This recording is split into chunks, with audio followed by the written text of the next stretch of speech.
اللہ کے محبوب علیہ الصلوۃ والسلام نے فرمایا کہ الا اخبرکم باہل الجنہ، میں تمہیں اہل جنت کے بارے میں خبر نہ دوں؟ تو پھر ارشاد فرمایا الضعفاء المظلومون، جو مسلمان کمزور ہیں، ظلم و ستم سہتے ہیں، تو آقا کریم نے فرمایا کہ وہ اہل جنت ہیں۔ چونکہ بہت سارے گناہ کا کفارہ ان پر ہونے والے ظلم بن جاتے ہیں۔ اہل ایمان کو دنیا میں جو تکلیفیں پہنچتی ہیں تو ان تکلیفوں کے بدلے میں ان کو اجر دیا جاتا ہے، حتیٰ کہ جو اہل ایمان کے پاؤں میں کانٹا بھی چبھتا ہے اللہ اس کی بھی ان کو جزا عطا کرتا ہے۔ اور ایک حدیث پاک میں آتا ہے کہ اہل بلا کو جو قیامت کے دن اجر و صلہ عطا کیا جائے گا تو لوگ آرزو کریں گے کاش کہ ہماری کھال اور ہمارا جسم لوہے کی کینچیوں سے کاٹ دیا گیا ہوتا، تو آج جو صلہ اس کا حشر کے روز دیا جا رہا ہے۔ تو حالات میں بعض اوقات اس طرح کی صورت بن جاتی ہے کہ یا آپ ظالم بنیں یا آپ مظلوم بنیں، تو اس وقت مظلوم بننے کو اختیار کر لیجئے گا، ظالم کبھی بھی نہ بنیے گا، چونکہ ظالم کا ٹھکانہ آتش دوزخ ہے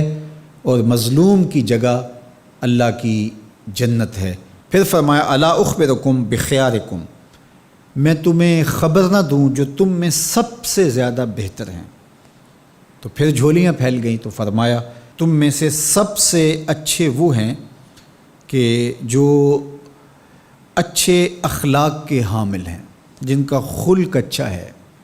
جن کے رویے خوبصورت ہیں۔ اور پھر آقا کریم علیہ السلام نے فرمایا الا انبئکم بشرارکم، میں تم میں سے جو شریر ترین لوگ ہیں ان کی خبر دوں، السرسارون المتشدقون المتفہقون، یہ وہ لوگ ہیں کہ جب مجلس ہو رہی ہو تو سب لوگوں کو برابر بولنے کا حق ہوتا ہے، اور کچھ لوگ تکبر کی وجہ سے بولتے ہی رہتے ہیں اور وہ سمجھتے ہیں کہ بس مجھے ہی حق ہے بولنے کا، اور وہ کسی کو موقع نہیں دیتے، اور کوئی بولے تو پھر اس کی بات کاٹ کے بولنے لگ جاتے ہیں۔ المتشدقون المتفہقون، یہاں وہ لوگ مراد ہیں کہ جو خام خواہ کا تکلف کرتے ہیں اور زبان کو بل دے دے کے اور منہ بگاڑ بگاڑ کے مشکل لفظ بول کے اصطلاحات بول کے لوگوں پر اپنے علم کا رعب جمانے کے لیے کہ میں بڑا بلیغ ہوں اور بڑا فصیح ہوں، اور اسی طرح کچھ لوگوں کو یہ بڑا ہوتا ہے کہ وہ فرنگی زبانیں جانتے ہیں، تو وہ عام دیہاتی لوگوں کے ساتھ بھی گفتگو کریں تو وہ مشکل سے مشکل الفاظ بولتے ہیں، جبکہ وہ بیچارے تو سادی زبان سمجھنے سے بھی قاصر ہوتے ہیں۔ تو یہ کوئی دانش مندی نہیں ہوتی کہ آپ جو ہے وہ بھاری بھرکم الفاظ بول کر کسی کے اوپر جو ہے وہ رعب جما رہے ہوں، تو یہ بات نہیں ہوتی۔ جب بات کریں آپ تو جس طرح کے لوگ ہوں اس طرح کی بات کی جائے اور اس طرح کی مثالیں ان کو دی جائیں۔ قرآن مجید میں اللہ تعالیٰ نے فرمایا کہ وہ اس بات پہ شرم نہیں اللہ کرتا کہ وہ تمہیں مچھر کی مثال دے،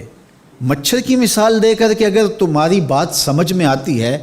اور مکڑی کے جالے کی مثال دے کہ اگر تمہاری بات سمجھ میں آتی ہے تو اچھی بات ہے۔ دیکھو چھوٹا بچہ ہو دودھ پیتا ہو تو اس کو یخنی تو نہیں پلائی جاتی، اس کا معدہ خراب کرنا ہے، وہ برداشت نہیں کر سکتا، اس کو وہ دیا جائے جو وہ برداشت کر سکتا ہے۔ اس لیے آپ کے مخاطبین کس طرح کے ہیں؟ کلم الناس علی قدر عقولہم لا علی عقولکم، میرے اور آپ کے آقا و مولا نے فرمایا جب بات کرو تو لوگوں کے فہم کے مطابق کرو، اپنے فہم اور اپنی عقل کے مطابق نہ کرو۔ علامہ اقبال علیہ رحمہ کی شاعری اور ان کا خوبصورت ادب اگر آپ دیکھیں تو اہل علم کے لیے سوغات ہے،